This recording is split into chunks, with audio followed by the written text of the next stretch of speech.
நான் தாண்டா வசதி, இங்கே நான் தாண்டா பெரியவன், உனக்கு என்ன 2 கொம்பும் காலுமா முளைச்சிருக்கு, இல்லை வால் முளைச்சிருக்கா இப்படின்னு ஆணவமாக கர்வமாக கேட்குற நிறைய பேரை நீங்களும் பார்த்துருப்பீங்க, நானும் பார்த்துருப்பேன். ஆனால் என்னைக்கு அது இருக்கிறதுலே நான் தாண்டா அதிகமாக அன்பு செலுத்துவேன், உலகத்தில் நான் தான் அதிகமாக விட்டு கொடுப்பேன், நான் தான் அதிகமாக அன்பை வெளிக்காட்டுறதுல ஃபஸ்ட்டு அப்படின்னு நம்ம சொல்ல முடியுமா?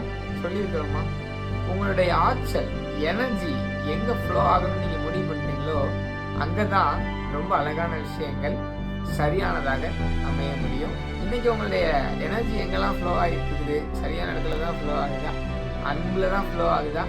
ரொம்ப முக்கியமான கேள்வி. உங்களுடைய ஆற்றல் நீங்கள் எங்கே முடிவு பண்ணுறீங்களோ அதில் தான் அது ஃப்ளோ ஆகும். தனி மனிதனையும் மாற்றும், சமுதாயத்தையும் மாற்றும். உங்களுடைய அன்புக்கு மாற்றத்தை கொள்வோம், விட்டு கொடுத்து பழகுவோம். May we live in peaceful